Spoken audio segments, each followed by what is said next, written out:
And welcome back to another edition of the Blue Review. We got a very special Friday edition. Guys, we have special guest Alanna Rizzo with us today. Of course, you can find her on the High Heat on the MLB network. You can find her on Dodgers Territory, the new Foul Territory TV show with our friend Clint Pasas, who of course we had on earlier this year. And I just want to say, first and foremost, thank you for joining us, Alanna. How are you doing, real quick, before we get into anything? Oh, I'm great. Thank you for having me. Good to be with you guys.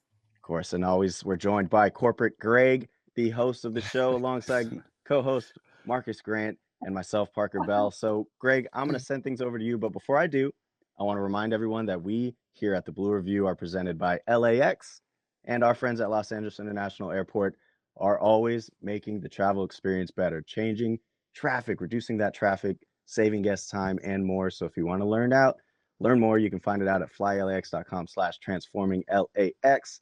So thank you very much for being here, Alanna. I'm going to toss it to Greg, and we're going to have a fun episode. Let's do this. All right, thanks, Parker. So the first thing I want to get into is about Clint Pasas, who you're working with on Dodgers territory. He's a buddy of mine. I worked with him at Dodgers Nation. I've known him for a really, really long time. He's a great, great guy. Do you call him FRG or Clint? Because it's a little bit of both. Oh my God, the FRG. I didn't even know what the heck that was. And I was like, one day I was like pulling up his Twitter handle, right? I was trying to tag him in something, and I was like, all right, I know it's real. And then I was like, okay, it's got to be like his initials, right? And I was like looking up real Clint, real Pacias, real Cia, C. And I'm like, what in the hell is FRG? And then he said, Fat Ryan Gosling. Is that right? Yes, that's exactly what it is. So how did that come about? Why is he Fat Ryan Gosling? I mean, I think that he thinks he looks like Ryan Gosling, just fat. That's the only thing that I could figure out because I never understood it either. I'm totally with you. Yeah, I don't get that. I don't think. I mean, I haven't looked enough to see if he looks like Ryan Gosling. But anyway, now I'll never forget his Twitter handle. But he's been great. Obviously, he's a massive Dodgers fan. He's been doing a great job, of course, on his own podcast, All Dodgers, and loves all things Dodgers. So it's been great. It's been a lot of fun over there on Foul Territory to do a Dodgers Territory show. Yeah, definitely. He's just a great guy. I love that guy so much. But either way, so let's get into the actual Dodgers. And I think the first place you got to start in any Dodger conversation has to be Shohei Ohtani, right? So what actually is Shohei Ohtani's ceiling? Oh gosh, I said that I wanted to know what people thought about him just staying as a hitter and not pitching because look at what he's doing. I mean, he's tearing the cover off the ball. He's number one in every offensive category, not even just in the Dodgers organization, not even just in the National League, but in all of baseball. And of course, people are like, they didn't pay him $700 million. I'm like, it was just a hypothetical, people. You don't have to jump down my throat. But I don't know if there is a ceiling. I mean, we are seeing something every single day, Greg and Marcus, that we've never seen before. And my co-host, obviously, on High Heat, Chris Russo, will not let it go that he's not Babe Ruth. I'm like, he's the modern day Babe Ruth. He's doing more than Babe Ruth did, and Chris will not let it go. He's like, Babe Ruth got so many home runs taken away from him because the umpires were saying it would have landed foul even though it went out of the stadium. And I mean, he goes on and like Chris doesn't think that there's been baseball after 1977.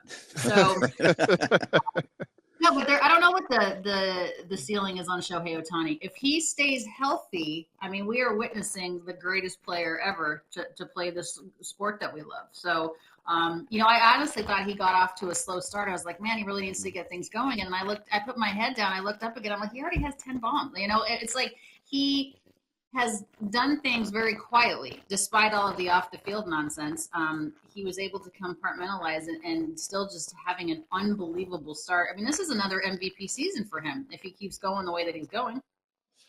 You talk about the home runs too, and I sort of, he's like a Costco player, right? He hits them in bulk is sort of the way it works with him, and the long ball.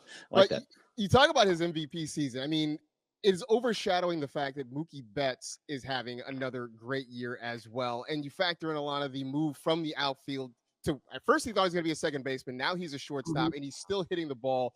And how amazing is that? And what does it mean for this roster to be able to have somebody who can be so flexible and still so productive?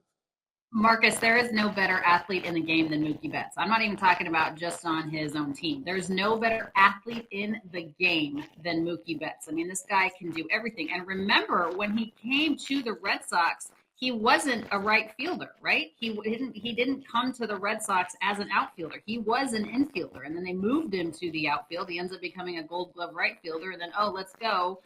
We're going to need you to come not only back to the infield, but we're going to come ask you to be the most difficult defensive position in the infield. You're gonna have to have amazing range. You're gonna have an amazing arm.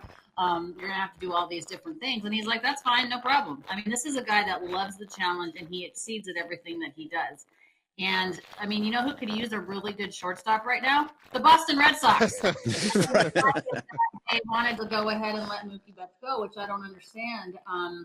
And I love Trevor Story, but Trevor Story is not Mookie Betts. And, you know, I just think that it's an interesting thing that we're witnessing Mookie Betts day in and day out just excel at a level that nobody should be. But this is a guy, again, the Dodgers find themselves, again, with another utility type of player, somebody that can grab, take 7 gloves to the field and can do all things. And Mookie Betts is that type of guy. I bet you maybe not because of his stature, but if you told Mookie Betts he needed to catch, you'd be like, all right, I'm good. And he would do it. I mean, this is a guy that's just a wickedly talented athlete, and he's excelling at a very difficult defensive position. Yeah, you talked a little bit about the positionality, how he can kind of move all over the place. And we have a guy in Kike Hernandez and Chris Taylor that are both kind of the same guys right now. I know Andy Pasas is going well, and I'm going to get into Andy Pasas in a little bit, but with the fact that Chris Taylor is struggling right now, and Kike Hernandez and Chris Taylor are kind of the same guy, who do you see going down when Jason Hayward comes back? Or does James Outman, Chris Taylor, what do you see in there? It's tough. I think you look at that situation as you look at service time, and you also look at the contracts that have been given out to certain players. I think you're a lot more hard pressed to send. It would be more difficult, in my opinion, to send Chris Taylor down. Just because of the experience he has. I mean, this is a guy that has over 8 years of service time in the league. I understand he's not hitting well. That I completely appreciate it. He's hitting .071 right now. I mean, that's way below the Mendoza line. He's not even hitting the Mendoza line. So, but, Chris Taylor has a long contract with the team. I mean, they signed him to a 4-year, $60 million deal. It's a lot harder to be like, I'm going to need you to go to Oklahoma City and figure things out. Same thing with Kike. I mean, Kike has a lot of experience. He's a clutch player. He has a lot of postseason experience. He's come up huge for them in the postseason, which, the Dodgers are going to get there. They're going to win their division by 15 games, and hopefully they don't get bounced in the first round like they have the last couple of years. But, I mean, I would think probably Outman would be the guy on the outside looking in, just because he's inexperienced. It's tough. It's a tough situation for Dave Roberts to be in, because obviously the respect factor is there for both Kike and Chris, but it's also, at the end of the day, it's a business, right? Who's gonna give you the best chance of winning any given night? The thing about the Dodgers is it's like their lineup is so deep, and the top of the order is so amazing that you have time to figure out the bottom part of the order. I mean, speaking of the bottom part of the order and guys sort of working their way through, Gavin Lux, really slow start. Obviously, he had been a full calendar year since he'd played any baseball. What have you seen from him? And is he trying to push, or can he push for a bigger opportunity than what he's getting right now? I think I really feel for Gavin, Marcus, just because of what happened to him last year. I mean, he had the starting shortstop position. He was going to be the starting shortstop for the Los Angeles Dodgers, right? That's a dream come true. And remember when he blew out his leg and the emotional press conference afterwards when he messed up his leg in spring training, I mean, you could see how bummed he was that was being taken away from him. I mean, this is something that not a lot of guys get to be at the big league level, and certainly not a lot of guys. Everyone comes up as a shortstop, right? You ask anybody that came up as a shortstop. But not everybody gets to do it for LA. And it was heartbreaking to see him go through that. And then he gets healthy and comes back, but he just didn't have the type of production that they expected and needed at that position. Hence, that's why Mookie's at shortstop now, right? So, he didn't have the arm strength. He didn't have the arm accuracy. The bat was slow to come around. And I do believe that Gavin's going to figure it out. But I had this conversation actually with Clint on Dodgers territory about how when you are a Gavin Lux versus a Miguel Rojas, because Clint was singing the praises of Miguel forever, and I love Miguel, but Miguel is a veteran player. He's made his money as much as he's probably going to make for the type of player that he is. He's not constantly looking over his shoulder that if I don't go 3 for 4 tonight or I don't make an amazing defensive play, I'm going to get sacked the next day. He knows his role. He's a bench player, right? And with that comes some sort of freedom and luxury to not have to feel that pressure every single at bat, feeling like you're constantly looking over your shoulder, like here comes somebody else to take my job. I feel like Gavin Lux always feels like he's going to be Wally Pitt. And, Miguel doesn't have to feel that way. So I do think Gavin is going to figure it out on a consistent basis. I just think it's so hard to figure it out when you're fearful of losing playing time. Yeah, it's a really good point because Miguel he has that calm that Gavin Lux is not afforded. So that's a very, very good point. Another young guy, and Andy Paz, who I brought up just a minute ago, but he is playing extremely well. It's turning out to be a guy that is offensively amazing. Defensively, he's playing really, really well. Is it sustainable, or is he going to be kind of like a James Outman was last year, came in hot, kind of settled down, and then just kind of evened out the rest of the way? I mean, that only time will tell, right, Greg? That's the problem. There's only, at the beginning of every season, there's only 780 guys that are good enough to be on a big league roster to start the year, right? 26 teams, 26 players, 30 teams. There's 780 guys. That's it.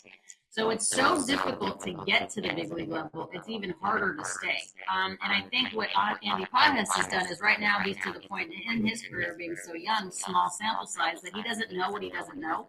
And that's a really good place to be. It's a really smart place to be where it's like, I'm just going to play this game like I've always played this game. And he doesn't have enough of a book on him yet for pitchers to adjust to him. But he's also playing a really good defensive outfield. And that's important too. Because even if your offense slumps, as long as your defense doesn't slump, you'll find your way into the lineup. So what I've seen from him so far is exactly what he needs to be doing. I mean, eventually he's going to slump. They all do, right? I mean, Hall of Famers fail 70% of the time. But I do like what he's brought to the bottom part of the order. I mean, he's brought that energy. He's brought a spark. I mean, we needed to get the bottom of the order going because of what we were talking about with GK and CT and Gavin Lux and those types of things. And, we knew probably 1 through 5 was going to be just fine. I mean, arguably 1 through 3 are the best that have ever done it in terms of the amount of, MVPs and potential Hall of Famer and that type of thing. I think Will Smith at 4, sometimes hitting 3, sometimes hitting 4, is one of the most underrated catchers, one of the most underrated players in the game. And you knew Max Muncy was going to hit 30 bombs. He just does. Like that's his game, right? So 1 through 5, I don't worry about. But Andy Paz has brought a little bit of consistency and pop to the bottom part of the order. Thank you guys for always listening in the YouTube chat. It's very, very important to us. Again, we're here every day, 9:30 to 9:55 on the Blue Review with Marcus Grant and Parker Bell. We'll see you again on Monday. And go Dodgers, beat the Padres.